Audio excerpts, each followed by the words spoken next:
Necesito solo para tomar el sonido para la radio. Entonces tengo que enchufar el cable. Y pregunto dónde. Vale, es que no la veo. No hay sonido, no llega sonido.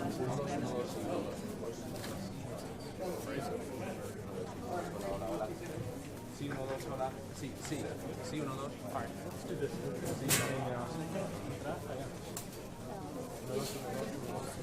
Probando. 1, 2, hola, sí. Tengo otro que puedo.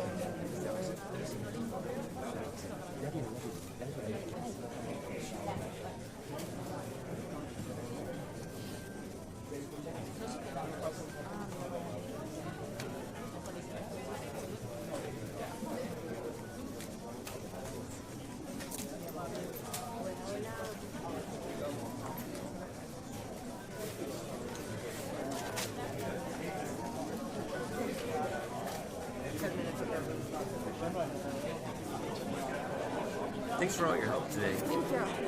If you need anything, let me know. Coffee.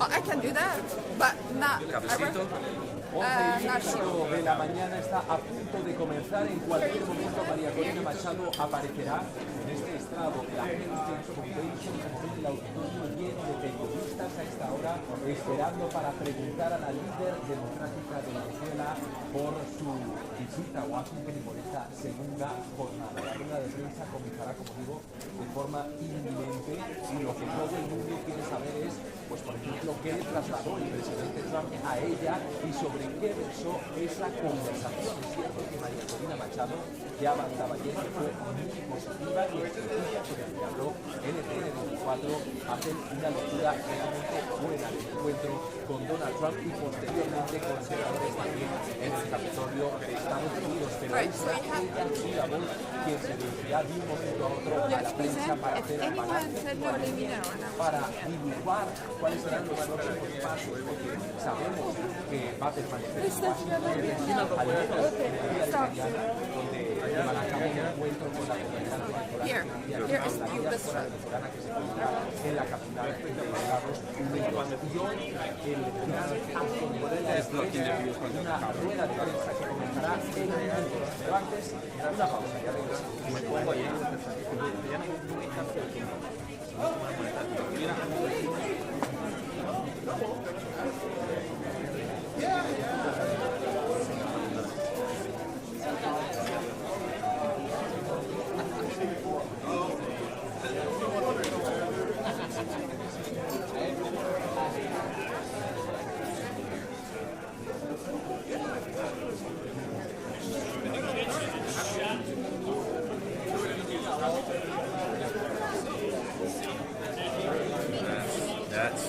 Careful, watch your foot, watch your foot, watch your foot.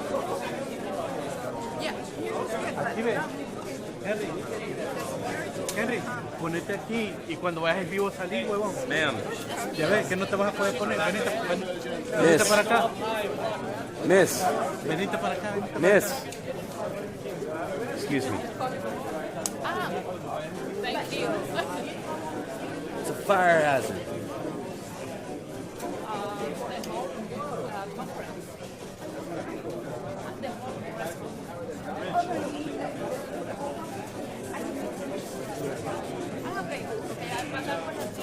Te dije que le iban a votar.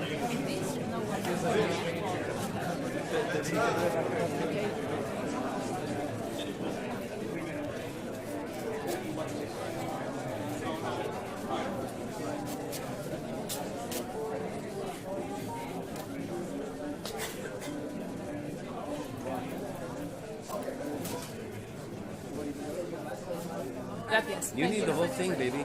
Okay, I'm going to get my...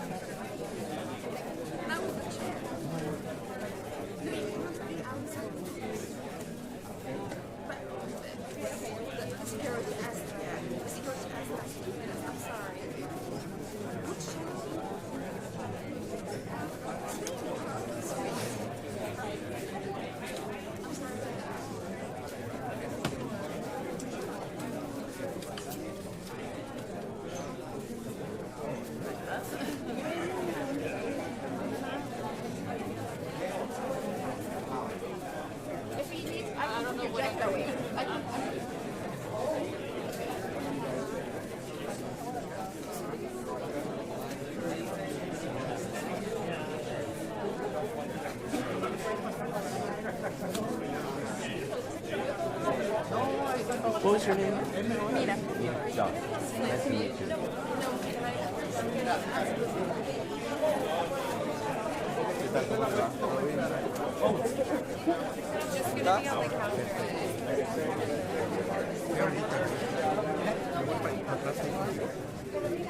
Hi, everyone. We're just running a little bit behind here. We should be starting in about 10 to 15 minutes. Thank you for your patience.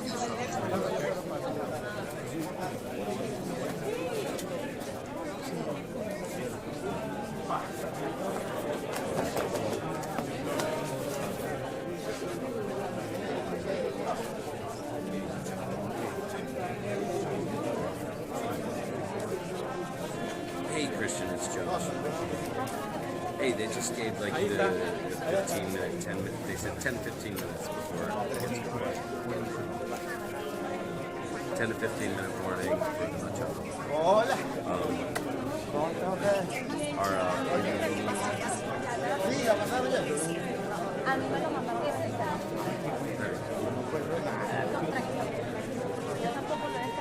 Yep, all right, thanks. And I'm going out on the pool, right? Perfect. Beautiful, thanks, Christian. Bye.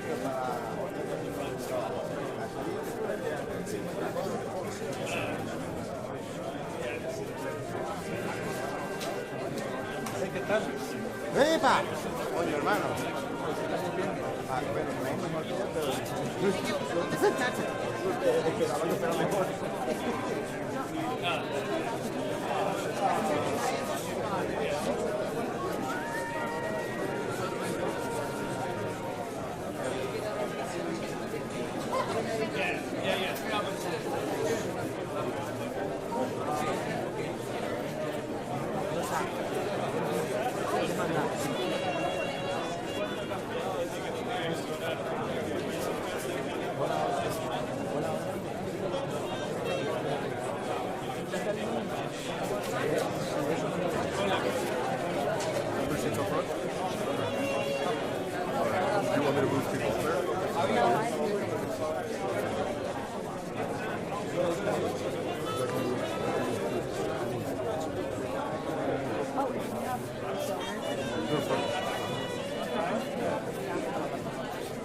nada para niños.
Bueno, todo está listo ya para la rueda de prensa de María Corina Machado. Can you go stand at the podium so we can get a focus?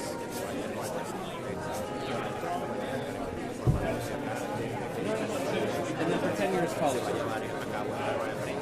Thank you.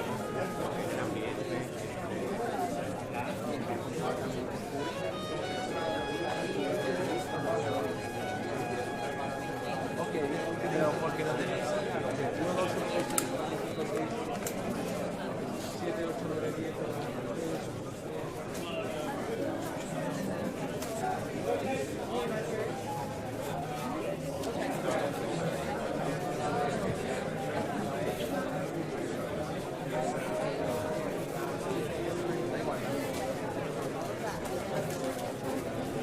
Appreciate you. Thank you very much.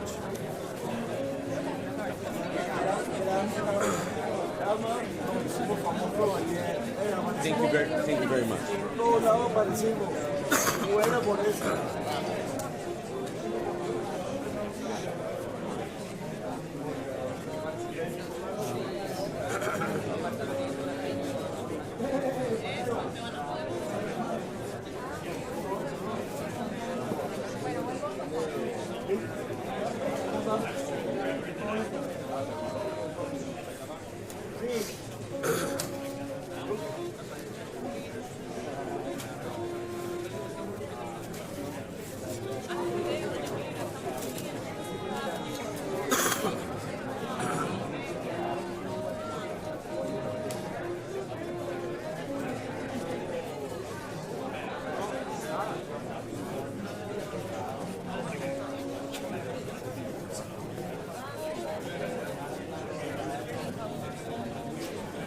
Cada vez llegan más periodistas y también otras autoridades y dirigentes de Venezuela, David Venezuelan, de los que tienen esta rueda de prensa para escuchar, por ejemplo, todo lo que vaya a decir María Corina Machado. ¿Tiene garantía de la Venezuela de que Delcy Rodríguez no se va a intervenir? ¿Tiene garantía de que Estados Unidos realmente hará que los jefes actuales del régimen abandonen el poder? ¿Va a haber un cambio de régimen? Son algunas de las preguntas que NTN24 trasladará a la líder democrática de Venezuela. ¿Qué dijo a Donald Trump sobre Delcy Rodríguez? después de reunirse con el presidente de Estados Unidos. Recuerden que el presidente con Patricia las preguntas que tenemos para hacerle a María Corina Machado se las formularemos en minutos cuando ella aparezca en esta está absolutamente lleno, no hay prácticamente ya más asientos libres para atender esta rueda de prensa internacional, medios de todo el mundo presentes para que tenga que decir recogerlo y escucharlo. Sobre lo que se ha producido algo también, por ejemplo, que son el premio Nobel y la entrega que se de la medalla. ¿Cómo estamos por el mundo? Finalmente, algo hizo lo que tenía que hacer, que era detener al dictador Nicolás Maduro. Y estoy seguro que esta nueva alianza con Chávez, el presidente de el comienzo de una transición que aunque en este momento entenderse con el poder no nos tiene que preocupar en lo absoluto, porque muy pronto estoy seguro que veremos a María Corina Machado liderando nuestro hermoso país desde Miraflores, junto con todos los millones de venezolanos que queremos vivir en democracia. Saludos a todos y veremos qué nos tiene que decir María Corina Machado.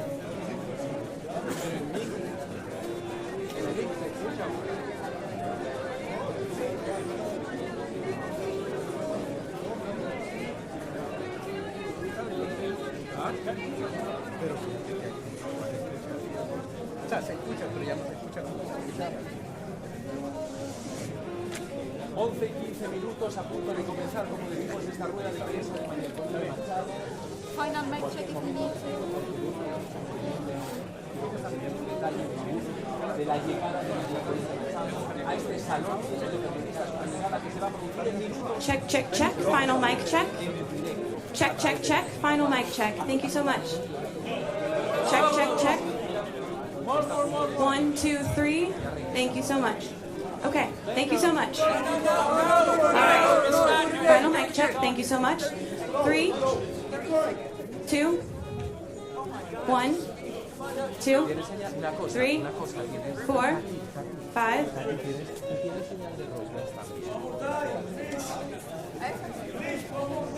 To the alphabet.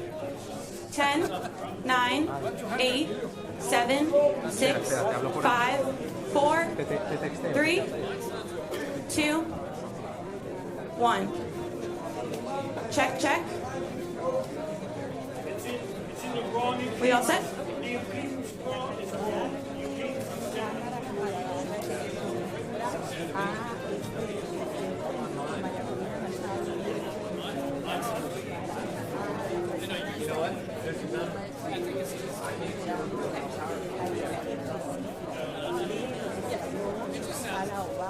The music will go off.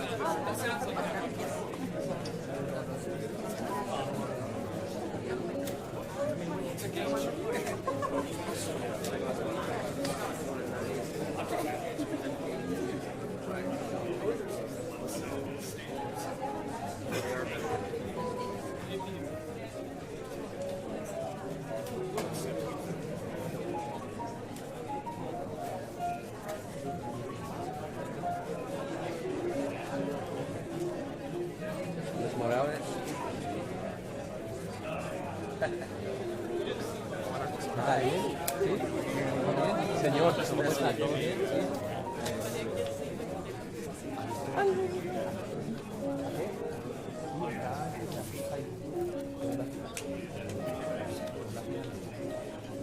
You're not going to be going live in the middle of this thing, my man.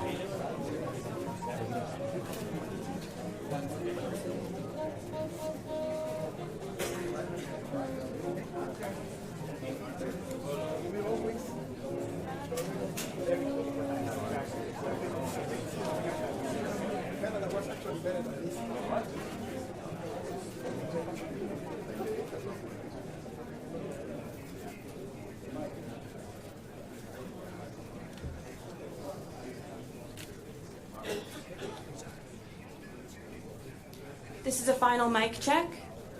30, 29, 28, 27, 26, 25, 24, 23, 22, 21, 20. Are we good? Alrighty. Thank you so much, guys. Keep going, keep going. I'm going. Checking the mic, making sure we are all set. We have the music off. Check, check. 1, 2, 3, 4, 5, 6, 7, 8, 9, 10, 11, 12, 13, 14, 15, 16, 17, 18, 19, 20. Okay, thank you so much.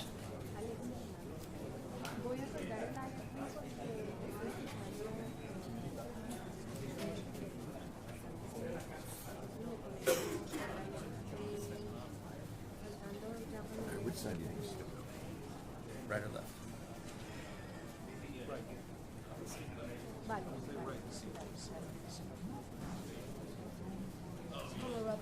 Okay. No.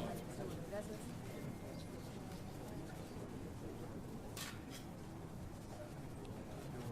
Uy, no.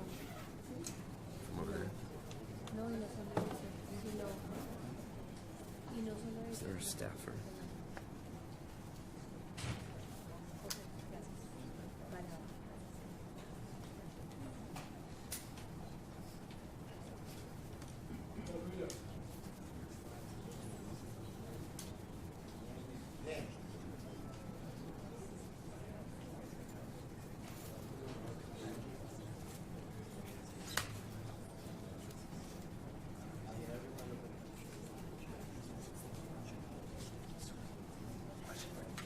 Which side did she come down? She'll come out from these doors where I went through. Right where the blonde lady is? Right Or past that. By the blue curtain. Yes. Thank It's like you. right past In the there. red shirt. Yeah. Thank Yeah. you so much. Kind of where I went through to leave the stage. Right there.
Ladies and gentlemen, please silence your devices. Our program will begin momentarily.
Please welcome Derek Morgan, Executive Vice President of the Heritage Foundation.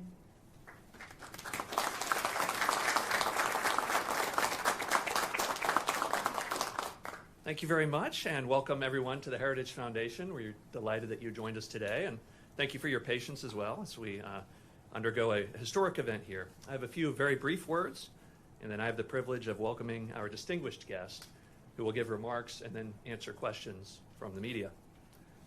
U.S. foreign policy should be driven by the pursuit of a strong, safer, and more prosperous America. As President Trump rightly recognizes, that means paying special attention to our hemisphere. We are blessed by so many of our neighbors who want to live in peace and respect their people. Because of our geographic, economic, and societal ties, malign developments in the Americas make the United States disproportionately vulnerable. If you don't believe that, then just ask some of the hundreds of thousands of American families who have lost loved ones to deadly drugs in recent years. Or notice how China, Russia, and Iran have all invested heavily in establishing a strategic foothold in our hemisphere. Nicolas Maduro led an anti-American socialist regime that weaponized deadly drugs, mass migration, and tren de agua against our towns and our cities. Meanwhile, he offered American adversaries an operating base. The American people, the Venezuelan people, and our entire hemisphere are far safer today because President Trump boldly sent U.S. Special Forces and the Department of Justice to capture Maduro and to bring him to justice. Securing our hemisphere also means working with our friends, our partners, and our allies. And the United States has many. We are honored to have one of those friends with us here today. María Corina Machado has been a brave fighter against Nicolas Maduro and the regime since it began to take form. Unlike many others in Venezuela and Washington, she recognized the danger from the very beginning. The Venezuelan people rewarded her principled opposition by casting their ballots amidst harsh repression from the regime. Her efforts, along with those of President Trump, have brought Venezuela closer to the restoration of freedom, stability, and security. And we all hope to see the return of legitimate elections in Venezuela in the near future. We are honored to host history here at the Heritage Foundation and important conversations like the one you are going to participate in today. Here, we work to build an America where freedom, opportunity, prosperity, and civil society flourish. I'm delighted to welcome to the stage María Corina Machado.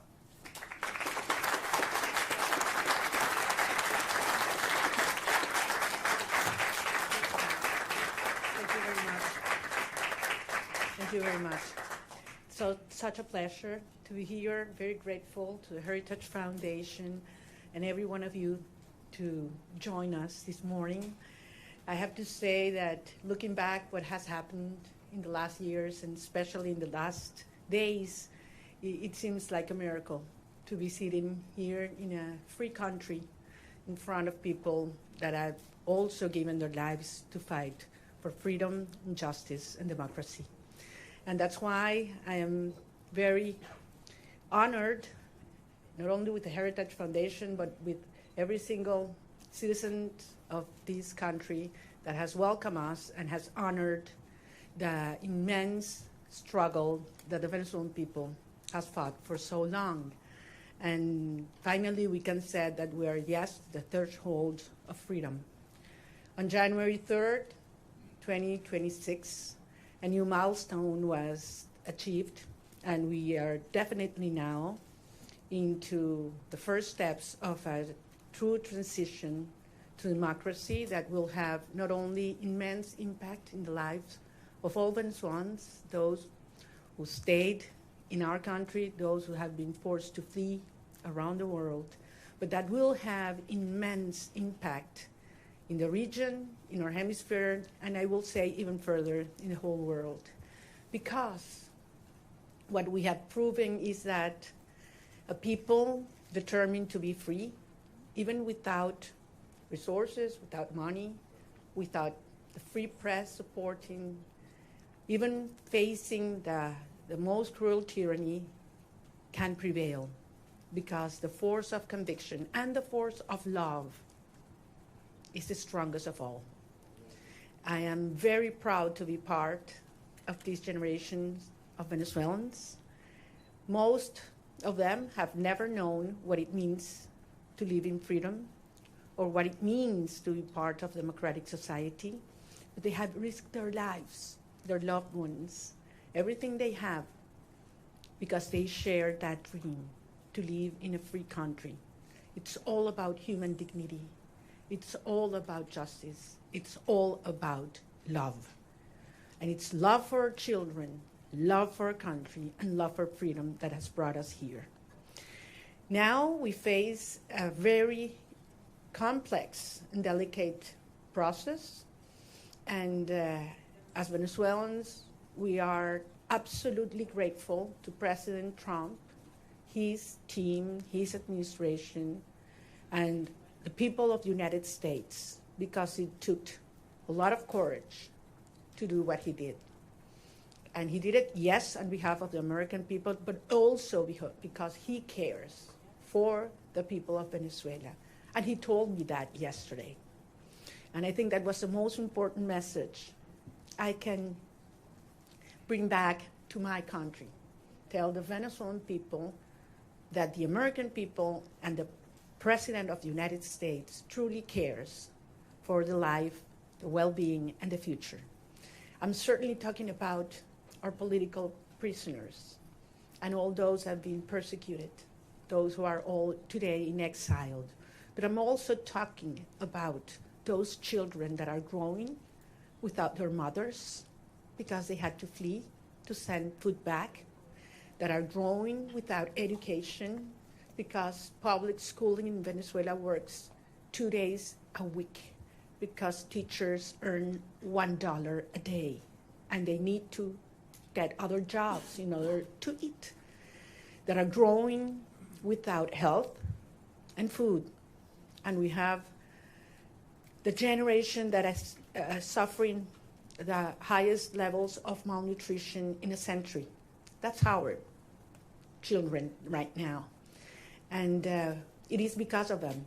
It's because of saving lives that we're doing what we're doing right now. And that's why we're going to win. And the only thing I want to assure the Venezuelan people is that Venezuela is going to be free, and that's going to be achieved with the support of the people of the United States and the President, Donald Trump of the United States. So I'm very grateful to be here. We're facing challenging times ahead. We are prepared to do what it takes as a legitimate government. Edmundo González Urrutia and I have been in communication permanently all these days, and we feel not only with a mandate from the Venezuelan people, and that's why I'm here, and that's why I convey to the President of the United States, but also a huge task in front of us to prepare with all our teams around the world and in Venezuela to take over government when the right time arrives. So thank you very much, and I'm more than willing to hear your questions now. So I believe there is a procedure that has been designed, so because we thought there might be some interest today. Thank you very much. It's an honor to have you, Ms. Machado. I'm gonna start off with a question, and then we're gonna open it up to the press. My question to you, Ms. Machado, is, you know the Venezuelan people more than anyone, and that's apparent from the very, you know the Venezuelan people more than anyone, and that's apparent from the very strong support that they've shown for you time and time again. I wonder if you could tell us a little bit about, I mean, as you know, your country has been destroyed by socialism, Cuba, Russia, and Iran looting your nation, your wealth. Do you see, and the primary victim of this has been the Venezuelan people, do you see a future in which, that at all possible, where a free and fair election and return to democracy in Venezuela restores anything but a strong, staunch U.S. ally and a country that leaves behind the shackles of socialism? Well, thank you very much. Can you hear me? I'm like hearing like an echo here. Yeah. We hear you. It's fine? Okay. Well, I'm very glad. No, there's a problem with an echo, right? Yeah. Different microphone. Did you answer at the podium? Yes. No, please. So comfortable sitting down. You want me to stand up? You prefer that I stand up? Yeah. No? Yeah. That's better now? Okay. Look, I'm very glad we start with this issue because I understand that there are many concerns regarding the transition in Venezuela and compared to previous events in all parts of the world. And I always insist in the difference between what is today compared to Middle East countries that went through change in governments or regimes. We're talking about a society that is perhaps the most cohesive in the region. I would dare to say even in the world. I ask you to think any other society in which 90% of the population wants the same. Not only that they reject the actual regime, but we want the same. There are not religious tensions within the Venezuelan society, or racial, or regional, or political, or social. I mean, there was one longing that brought Venezuelans together, and that was, we want our children back home. And it was that demand that I heard all around Venezuela in 2023, when we were moving forward to the primary process, that made me realize how powerful it was to unite a country, to tear down the barriers that the regime had built to divide us, you know, between rich and poor, black and white, left and right, military and civilians. And we brought a country back together. That's why I always said, you know what, Maduro's gonna go. We're gonna get rid of him one day or the other. What's important is the country that's coming afterwards. And it's a country based on shared values. We want to live with dignity. We want to live with the result of our work, our effort, a society based in merit, and not if you know the chavista who is in certain place at certain time. Women do not want handouts. They don't want to live in a box, you know, give their children a box of food that has a high cost, because then you have to lower your head and repeat what the regime wants you to say or dress as they expect you to dress. They want to live with their job well done. That's dignity. And that's what Venezuela deserves and wants today. And that's what we represent. So, of course, the result of this hard process will be a society based on these values.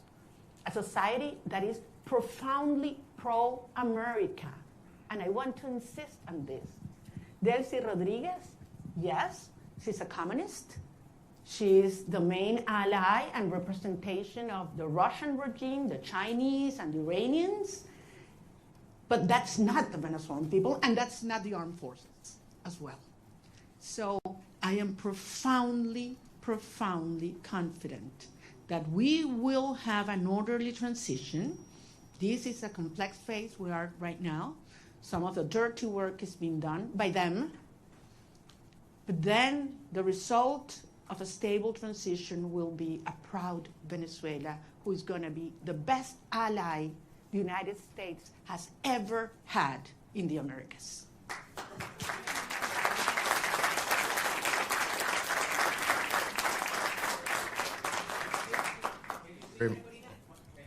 We're going to have a person come up and... Sorry for that. I'm gonna leave. Thank you very much. Hi, thank you very much for coming. I realize there's a lot of interest. We're going to try to get to every question. I'm going to go through a list. There's outlets that have more than one reporter accredited, so I would like to please ask you to raise your hand so we can get one of our kind staff to bring the microphone to you as I call you out. Julio Vaqueiro from Telemundo, please. Hola, Julio. Hola, María Corina. Qué gusto verte aquí en Washington, D.C. El presidente Donald Trump, su gobierno, está hablando y trabajando con Delcy Rodríguez, así lo han dicho ellos. Usted le dio el Premio Nobel de la Paz al presidente Trump en su encuentro ayer. ¿Qué le dio el presidente a usted? ¿Un reconocimiento de su legitimidad como opositora con el mandato de encabezar esta transición en Venezuela? Gracias, Julio. Yo no vine a buscar nada para mí. Vengo aquí en representación del pueblo de Venezuela que eligió a Edmundo González Urrutia como presidente electo. ¿A que lo baje? Ah, los teléfonos, ok. Entonces, repito, yo vine en representación del pueblo de Venezuela, que nos dio un mandato. Primero el 22 de octubre del 2023. Bueno. Ya va, chicos, un minuto. Vamos a ¿se escucha bien o no? Cambiamos. Ya, vamos a cambiarlo.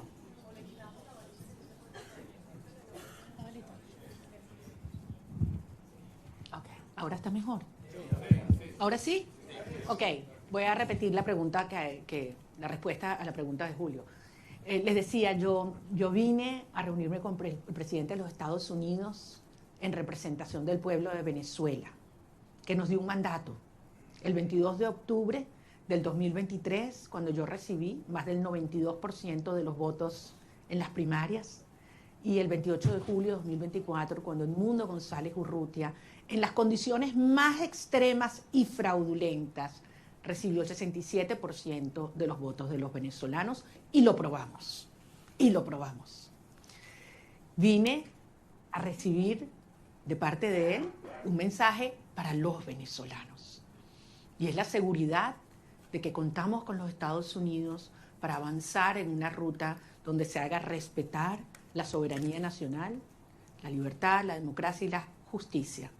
Hay un proceso muy complejo en marcha, lo sabemos, pero se están dando pasos. Evidentemente, para los venezolanos es una situación cada día, para muchos venezolanos de vida o muerte, y ahí hay una enorme urgencia ética. Pero entendemos que este es un proceso complejo al cual nosotros somos parte y queremos y estamos contribuyendo. Gracias. Nick Schifrin from PBS, please.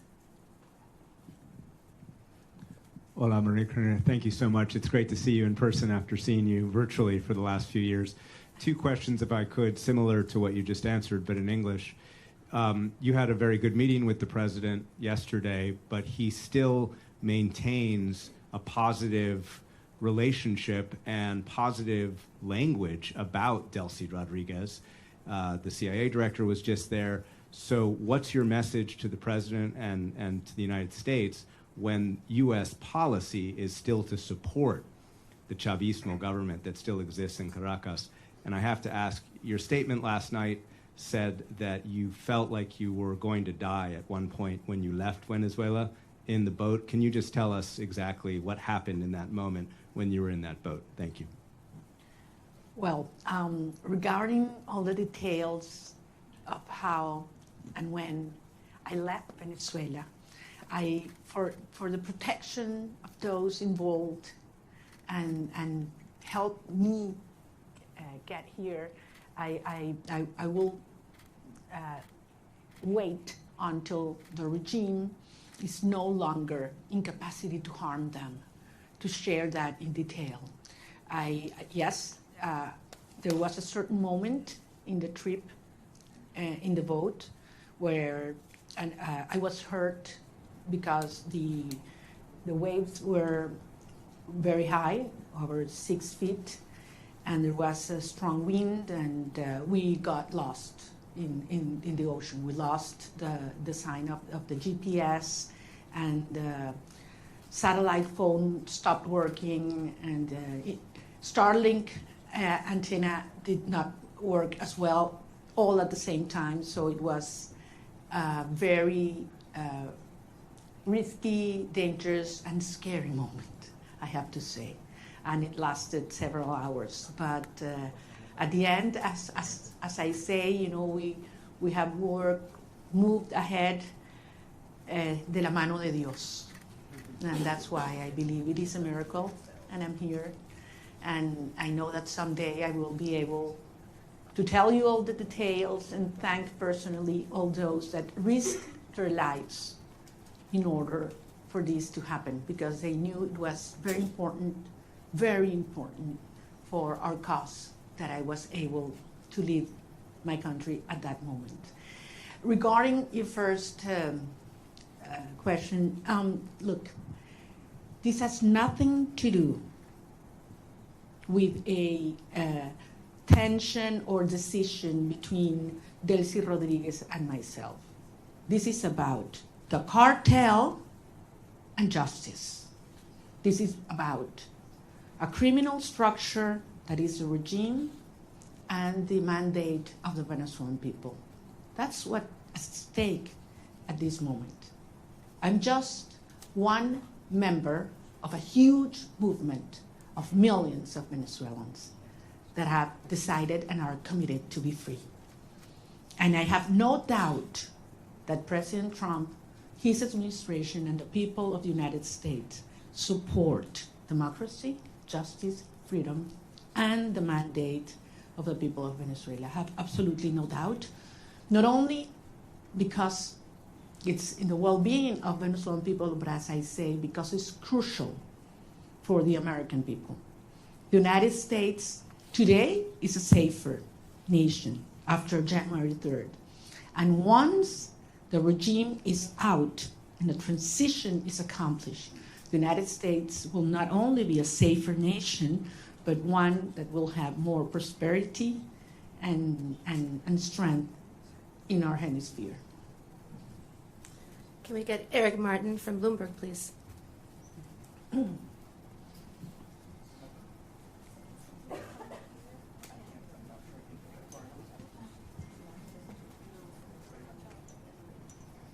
see.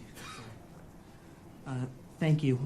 Maria Corina, would like to ask you about the timeline for democratic transition within Venezuela, because obviously the Constitution calls for within 30 days a new election.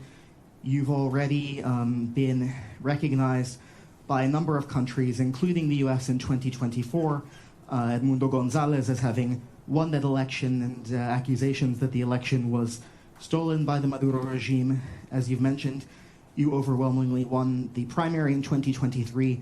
Do you have an expectation, is your expectation that the next step in this process would be a new election in Venezuela? Do you expect that to happen in 2026? Or what does the roadmap look like from getting from today's government by Delcy Rodriguez, the government de facto that is in control, to a democratically elected government? Thank you. Thank you. Thank you, Eric. Well, if the Venezuelan Constitution were respected, we wouldn't have 1,000 political prisoners. We wouldn't have 9 million people, fleeing and living around the country. We wouldn't have our president-elect exiled in Madrid. I mean, he would have taken power on January 9, 2024. So 2025, sorry. So we realize that there's no rule of law in Venezuela. I don't know actually if you're aware, Venezuela is currently in the last place globally in terms of rule of law. Out of 142 countries that have been evaluated by the World Justice Project, Venezuela is in place 142. So much for the Constitution. At the end, it is a matter of strength, and that was what made this process, starting on January 3rd, happen. I mean, that was the main difference. The regime realized that they are facing the strength of the people organized, but mostly, in this last phase, the strength of the democratic allies that are concerned about the structure of the regime, of the criminal regime in Venezuela. So this is a process that has several phases. We are in one that is complex, as I said, in which the regime is forced to dismantle themselves. Some of the structures that have been maintaining them in power, starting with the repression system that requires not only that all political prisoners are liberated, but that they are free. The fact that you are not in a prison doesn't mean that you are free. In Venezuela, they have left the jails, but they cannot speak to the press. They cannot leave the country, and they are still terrified.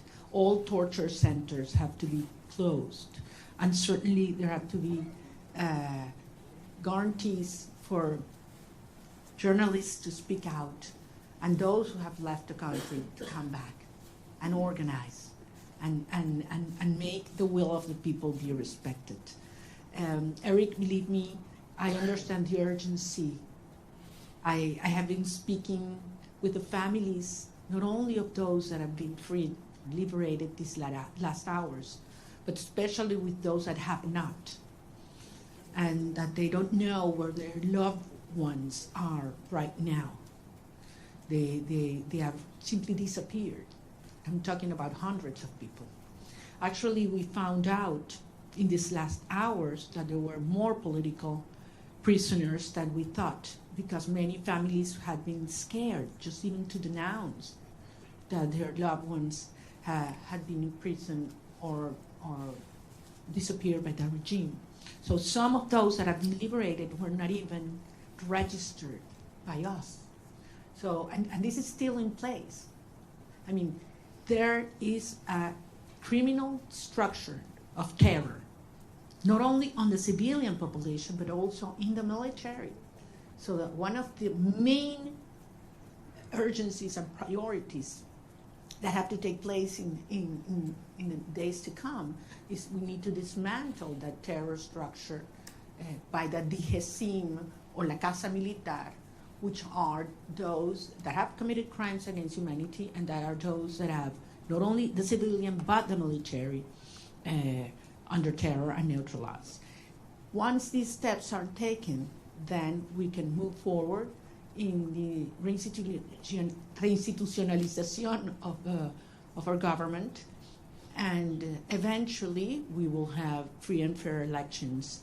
And I'm talking about governors, mayors, National Assembly. We need to have, the will of the people be expressed freely. I have to remember that in the last election, presidential election, where our president-elect Edmundo González won, nearly 40% of Venezuelans that have a right to vote couldn't do it because the regime wouldn't allow them. That's one of the main things we need to correct. Every single Venezuelan living in Venezuela or abroad should have the right to vote as soon as possible. Thank you. Gaby Peroso from BPI, please.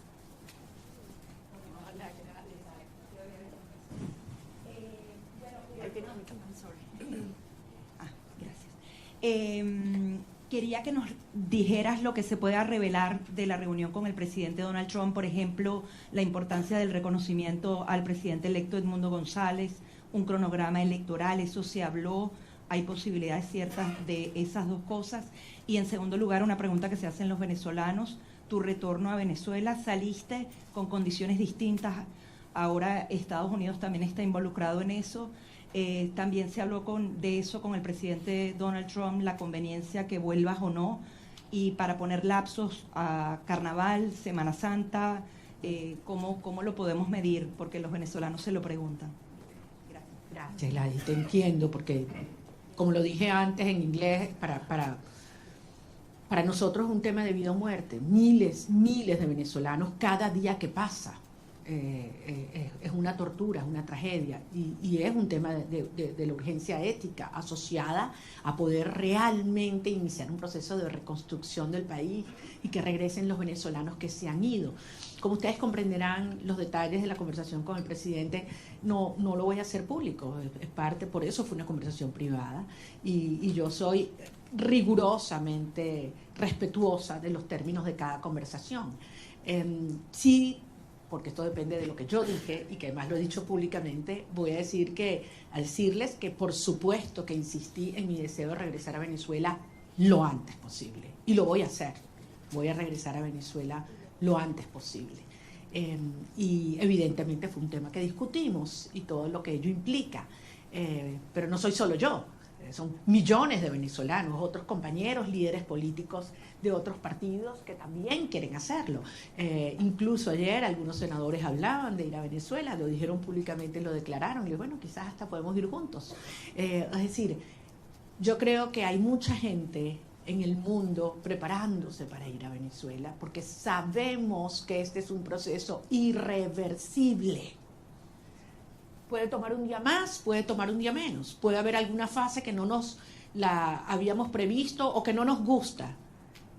Eso es verdad, es un proceso tremendamente complejo, desmontando una estructura que tiene 27 años en el poder, destruyendo todo, aliados con los rusos, con el régimen iraní, entregando nuestras riquezas a China, ofreciendo el territorio venezolano para que opere Hezbollah, Hamas, los carteles de la droga, la guerrilla colombiana. Todo ha entrado, persiguiendo a la sociedad, acabando con nuestras instituciones. Y no pudieron. Tenido toda la plata del mundo. Por aquí tenía yo la cifra de lo que fue, lo que le ha entregado el régimen chavista desde el 99 hasta este año en petróleo venezolano regalado a Cuba. Estamos hablando cerca de 5 billones de barriles de petróleo. Es una cifra monumental, regalada. Entonces a mí no me vengan a decir que quién se está agarrando el petróleo en Venezuela en este momento. O sea, han saqueado Venezuela y aún así el país está de pie, decidido, unido, y pueden tener la seguridad que nosotros vamos a convertir a Venezuela, ahora sí, en el milagro latinoamericano.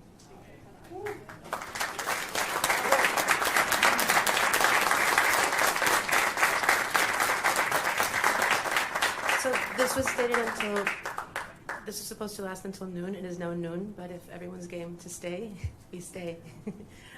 Paolo Mastrolli from La Repubblica, please.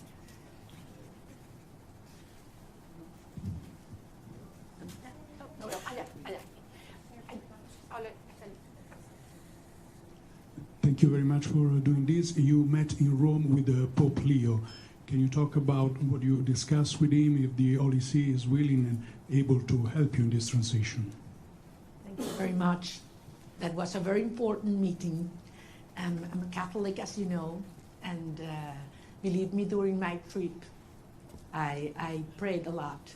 So I was able not only to talk to him, but to present to him some of the rosaries that I had brought with me during the trip.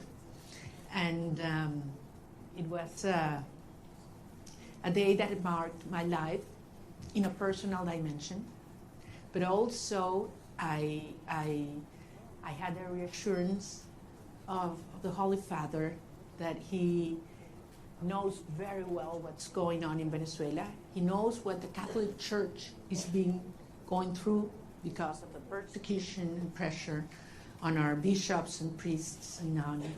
And I believe that he's not only concerned, but actively helping and supporting a peaceful transitional process to take place. I think it was a very important and timely message to Venezuelan society, which is mostly, as you know, Christian. So I think it couldn't have been in a better moment, and it brought a lot of hope and reassurance to our people. Thank you. David Alandete from Diario ABC, please. Aquí está, David.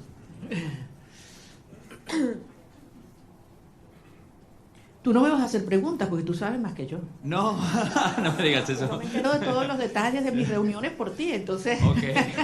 Sorry about that. No, te pregunto en español. Dale, David. Okay. Muchas gracias. Quería hacerte dos preguntas y muchísimas gracias por hacer esto. Es genial poder vernos, que no sea virtualmente. Estaba interesado en cómo... Se ha escrito mucho, se ha dicho mucho sobre cómo fue la visita, los términos, sin revelar nada interno. ¿Cómo te sentiste tratada y recibida? Porque creo que ese ha sido un punto muy importante en la cobertura de la visita. Y el segundo, ¿qué le dirías a la comunidad internacional después de haber sido recibida en la Casa Blanca? Me refiero a la Unión Europea, a otros países que han estado antes en mediación, pero no lo están ahora después de la operación del 3 de enero. Gracias. Muchísimas gracias. En primer lugar, nuevamente lo voy a repetir. Yo no estaba allí como un individuo, yo estoy allí en representación del pueblo de Venezuela. Nosotros representamos al pueblo de Venezuela. Ganamos apabullantemente, no una, 2 elecciones. Y el mundo entero lo sabe. Estamos allí en representación de un pueblo que ha dado su vida para vivir en libertad. Y que no vamos a descansar hasta lograrlo. O sea, Venezuela va a ser libre, que nadie lo dude. Y esto va a ocurrir gracias al apoyo que hemos recibido del presidente Donald Trump. Y así lo digo con todas sus letras, y así lo dije ayer en el Senado, en frente de senadores de ambos partidos a quienes les agradezco profundamente su presencia, porque si hay algo que ha unido al pueblo de los Estados Unidos es la causa por la libertad de Venezuela. Y así queremos que siga siendo, porque el pueblo de Estados Unidos entiende cómo la libertad de Venezuela afecta a todo el hemisferio. indiscutiblemente para los venezolanos es un tema existencial, pero es un tema prioritario. Yo sentí un enorme respeto hacia el pueblo de Venezuela ayer, cuando entramos a la oficina oval. Y no sé cuánto iba a durar la reunión, pero la verdad es que sentí que pasaba el tiempo, podíamos conversar de todos los temas con absoluta honestidad, crudeza. Bueno, ustedes me conocen como yo soy, yo digo lo que siento, lo que pienso, y con mucho respeto, sin lugar a dudas. Estoy nada más y nada menos que en la oficina del presidente de los Estados Unidos, frente al presidente de los Estados Unidos, pero consciente de la responsabilidad de este momento único. Y salí de allí, y se lo decía anoche en una entrevista que grabé con Rachel Campos, le decía, me impactó la preocupación que él me transmitía sobre la situación de los venezolanos hoy. Cómo están los niños, cómo están los jóvenes, cómo están los ancianos, cómo está el sistema de salud, cómo está el sistema de educación, cómo están las familias, qué planes tenemos. O sea, yo creo que quizás públicamente se da a conocer más las preocupaciones por temas económicos, energéticos, etc. Pero yo ahí pude tener una conversación con un ser humano que le duele lo que están viviendo los venezolanos, que le preocupa y que está genuinamente comprometido con su bienestar. Por eso yo salí realmente convencida de que lo que necesitamos para sumar a toda la fuerza y la organización adentro en un genuino liderazgo global está en la Casa Blanca, y creo que servirá de ejemplo para aquellos líderes globales o mundiales que no han tenido la determinación de llamar las cosas por su nombre, porque todos lo saben. A estas alturas no hay excusas. Están los informes de Naciones Unidas y el Fact-Finding Mission, donde se demuestran los crímenes de lesa humanidad que ha cometido Nicolás Maduro, Delcy Rodríguez, Diosdado Cabello, Vladimir Padrino López. Eso está allí, con nombre y apellido, testimonios desgarradores. Entonces no hay excusa para ignorar el terrorismo de Estado, como ha calificado la Comisión Interamericana de Derechos Humanos. Más allá de todos los crímenes de corrupción, narcotráfico, tráfico de seres humanos, de armas, todo lo que sabemos que sigue ocurriendo en Venezuela. Es que yo salí emocionada y con una gran responsabilidad, desde luego, ver los tiempos por venir. Maxine Wallace, Washington Post, please.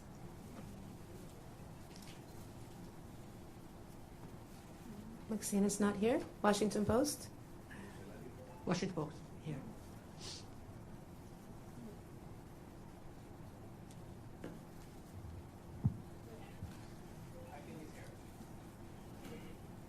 The Washington Post, okay. Then let's go with Carla Angola, please. She's right next to you.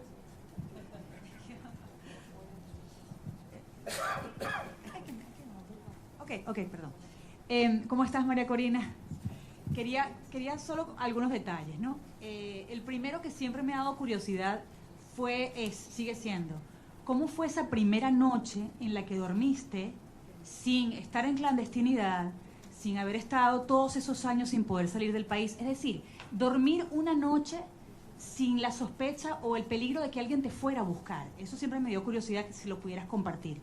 Y después, en esa reunión, ¿pudiste conocer cómo te vas a involucrar? Porque el presidente lo dijo en algún momento, que tú vas a estar involucrada en alguna de las fases. ¿Pudiste descubrirlo en esa reunión? ¿Nos puedes dar alguna seña de cómo vas a estar involucrada y en qué fase? Y tercero, si pudieras decirnos si tú crees que Delcy Rodríguez, con ese perfil de miembro del cartel, de criminal de lesa humanidad, pudiera tener las credenciales para ser una candidata a la presidencia, si es que ella va a tener permitido eso con todo ese prontuario, si ella de verdad crees que debería o va a poder participar en esa futura elección justa y libre de la que estás hablando. Bueno, tú me conoces bien, querida Carla, yo no voy a especular. Yo voy a hablar solamente sobre los hechos y aquellos que además me puedo dar fe. En primer lugar, de la señora Delcy Rodríguez, creo que la justicia de los Estados Unidos tiene suficiente información, y la justicia internacional. Solamente les recuerdo que no solamente es ideológicamente comunista y muy fanatizada, pero además ha sido como en el cargo de vicepresidente quien ha supervisado y ejecutado todo el proceso de represión en Venezuela. Es decir, los centros de tortura están bajo su dirección y han estado bajo su dirección. Es responsable directa. Además, ha sido parte del diseño de bypassear las sanciones de los Estados Unidos, de la justicia de los Estados Unidos, para poder obtener y seguir haciendo transacciones financieras con países que son enemigos de los Estados Unidos. Entonces, queda muy claro cuál ha sido y cuál es su perfil. Y con relación al rol que vamos a tener el gobierno electo en estos próximos pasos, es algo que no hay que descubrir, es algo que hay que construir. Y ayer dimos un paso y evidentemente es algo que está en diseño, en construcción, y veremos día a día cómo va ocurriendo. Como yo se los decía siempre a los venezolanos, it's one day at a time. Ya estamos en una fase que es 1 hour at a time. Y como son las cosas en Venezuela, ya ustedes saben cuál va a ser lo próximo, ¿no? Entonces aquí nadie se aburre en materia de las dinámicas en Venezuela, porque están pasando muchas cosas. Y muchas veces, y yo sé que tú lo dijiste una vez, creo que David también, que cuando yo estoy más callada es cuando más duro estamos trabajando. Entonces sí les pido en ese sentido, y yo sé que los venezolanos tienen profunda confianza. Miren a dónde hemos llegado. Con relación, mis temas personales, y estos son los que más me cuesta, a lo que fue la salida, lo único que les puedo decir es que yo no dormí esa primera noche. Yo primero tenía 16 meses en los cuales cada ruido que ocurría, sonaba algo, inmediatamente me despertaba. O sea, tenía 16. Y esa sensación de que puedes dormir en paz, segura, de que un ruido no implica una amenaza, es algo que toma un tiempo procesarlo. Yo me levanto algunas veces y no estoy sola, abro los ojos y puedo abrir la ventana, ¿no? Son cosas que quizás para muchas personas son take for granted, ¿no? Hay que vivir esto para valorar la libertad. Y la verdad es que si hay algo que yo tengo que hacer es darle las gracias y pedirle perdón a mi familia, porque hay que ver lo que esta experiencia les ha traído, ¿no? A las familias de todos los que estamos involucrados en esta causa, ¿no? No es solo la mía. Yo hablaba ayer con la madre de un muchacho que liberaron y la verdad es que es admirable. Y cuando he hablado con cada uno de los presos liberados, es tanta la admiración, porque los que me dicen es, lo volvería a hacer, María Corina. Antes de saludarme, lo primero que me dicen, quiero que sepas, lo volvería a hacer. Y después, te adoro, te quiero, no sé cuánto me muero por verte. Pero lo primero es, quiero que sepas, lo volvería a hacer. Yes. Can we get Vera from the Wall Street Journal, please? Vera's not here. Wall Street Journal. Okay, then we go with Ilia Calderón from Univision.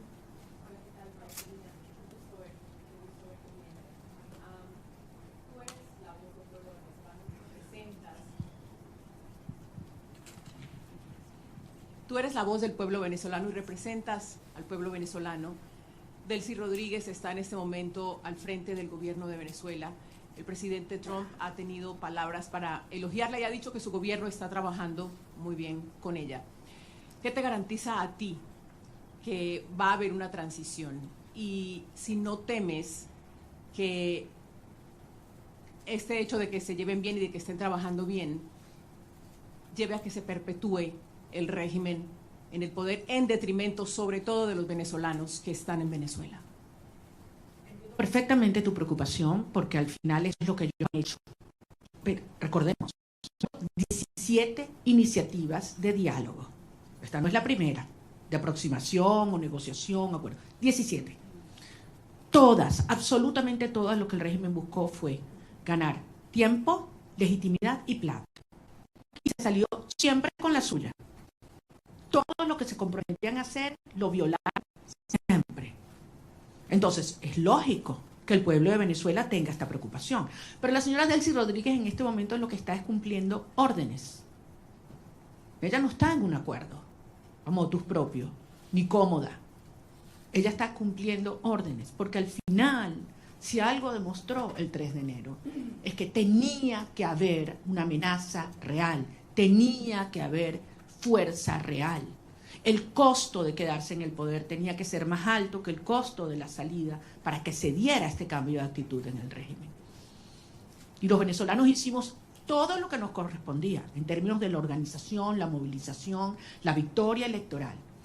Pero hacía falta el respaldo decidido de los Estados Unidos y finalmente llegó de la mano del presidente Trump. Entonces, esto es otra fase.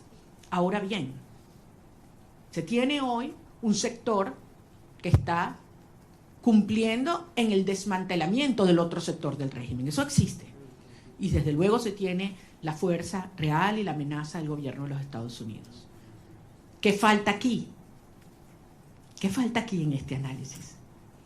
La gente, el pueblo de Venezuela. Y eso es lo que nosotros representamos. La legitimidad y la garantía de una transición ordenada que tiene que tener el respaldo del pueblo de Venezuela. Cuando tú tienes un pueblo unido, no hay manera de ignorarlo. Y yo sé que ese no es el objetivo del presidente Trump o del secretario Rubio, todo lo contrario. Es acompañar y apoyar al pueblo de Venezuela en su derecho de ejercer la soberanía popular. Ahora estamos en una fase compleja que aspiramos poder cumplirla de la manera ordenada, controlada y más rápida posible. Yo no voy a adelantarme a poner fechas y a poner calendarios porque sería una irresponsabilidad. El 2 de enero, ¿quién habría pensado que estábamos tan cerca de iniciar esta fase? Y nos dijeron que era imposible, by the way. Nos dijeron que era imposible que ocurriera lo que ocurrió. Y hoy Nicolás Maduro está enfrentando la justicia internacional. Dime tú la magnitud del paso que hemos dado. ¿Estamos listos? Obviamente no. Pero fueron 27 años para montar esta estructura. Y estamos avanzando con paso muy firme. Y yo sé que esto se terminará acelerando y canalizando, porque finalmente los vectores están todos alineados. Falta, sí, como decía David, que algunos otros países alrededor del mundo con firmeza y valentía reconozcan que se está haciendo lo correcto y que lo acompañen. Yo creo que en este momento no es posible, porque depende de múltiples variables, pero nuevamente, trabajando duro para garantizar que podamos regresar a Venezuela con Edmundo González Urrutia también. Benjamín Álvarez, de Deutsche Welle. ¿No está Deutsche Welle?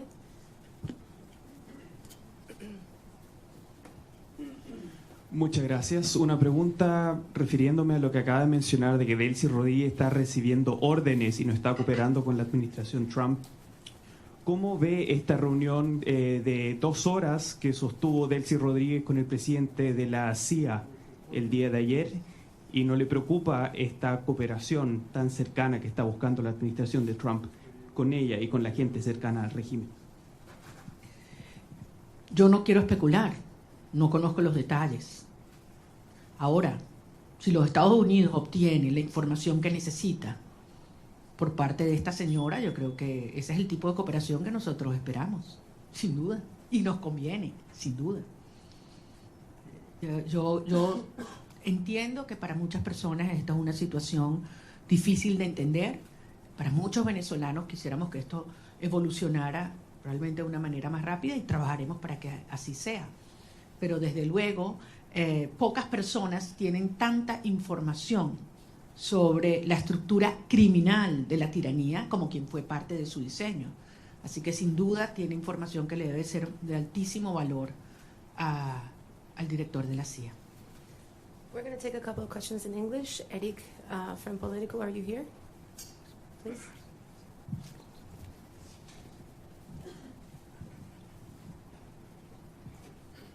Thank you so much, Maria Corina. It's good to see you in person, as others have said. Today, Venezuela accepted its first deportation flight since the operation on January 3rd. It followed a month of pauses. There's been some worry that Rodriguez could use migration cooperation with the United States as a way to defray pressure to go towards elections or to dismantle criminal networks in the country. Do you share those concerns that she could use an issue that is very central to this administration's foreign policy? Thank you very much. We all know how this regime weaponized migration against several countries, not only the United States. And migration in Venezuela was designed by the regime. Wasn't, just spontaneously happened. It was designed by them. And certainly they've tried to use our people as that trade bargain, trade to which is very, very painful.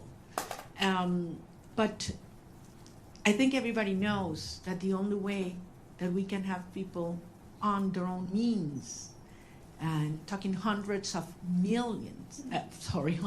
thousands coming back, is given the Venezuelan people the hope, the certainty that we will have a democratic future and security in our country.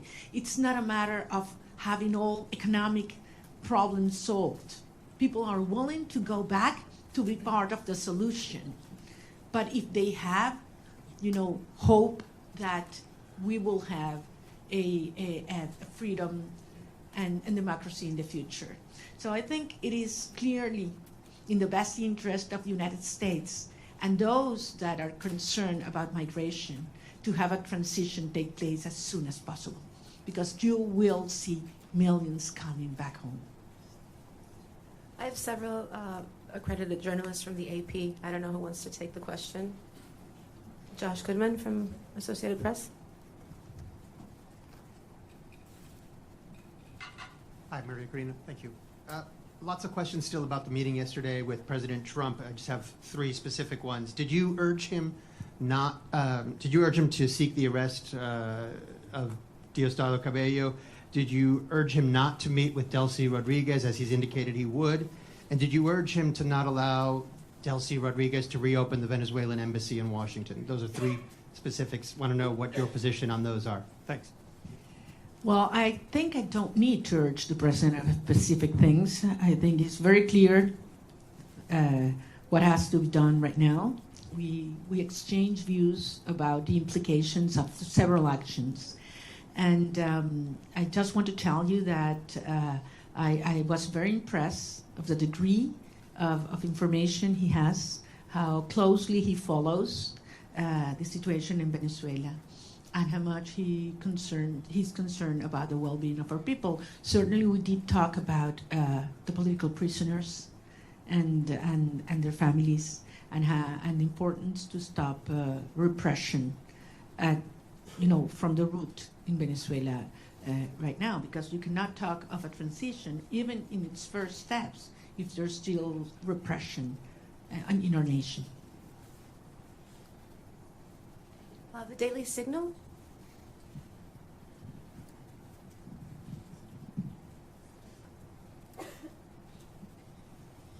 Thank you so much. Wondering regarding your meeting with President Trump yesterday, do you believe that you earned the trust of the president? And did you all specifically talk about a transition of power in Venezuela in which you would become president? Thank you. Point again, this is not about me. It is about the will of the people. And we certainly talk about how popular sovereignty has been expressed in Venezuela, and absolutely terrible conditions in which we did, and how the regime stole that result. And I think he can certainly relate to that. So I believe that the point here is Venezuela has decided as a nation to be united first, to unite back again, and to fight for a right to be free. And he understands the moment, and the implication for I would say the whole hemisphere. We talked, and I would say this, I know you can imagine that about other countries, and specifically about Cuba and the implications of a transition to democracy in Venezuela. What would